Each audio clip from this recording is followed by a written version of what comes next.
Jes, tehtiin tuossa tällä 8-tonnisella halkokoneella musta vähän pitempää halkoa ja tarkoitus olisi nyt testata sitten tämä sirkkeli, että saadaan sopivaa puuta takkaan tai kiukalle tai mihin ikinä tarviikaan.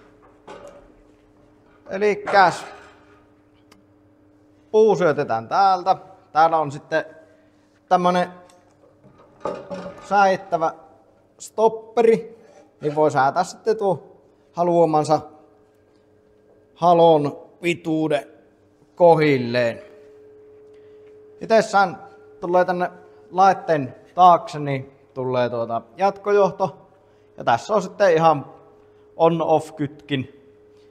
Ja onnista päälle. Lähdetään kokeilemaan, miten tämä leikkaa.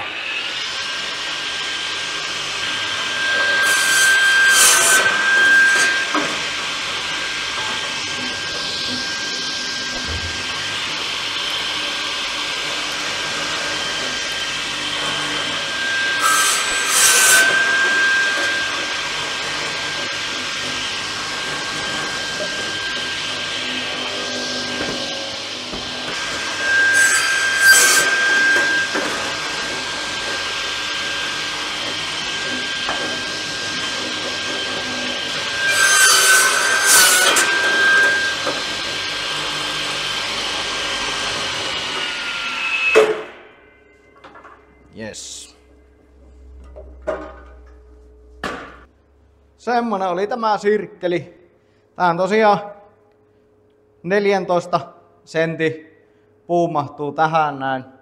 Kannattaa ennen käyttää varmistaa tosiaan, että se terä pyörii oikein ja esteettä siellä. Ja ei ota mihinkään kiinni. Elikkä ihan vaan heiluttelee käytännössä tässä tätä kelkkaa ees takaisin ja katsoo, että kaikki toimii esteettä. Ei siinä mitään. Seuraaviin projekteihin.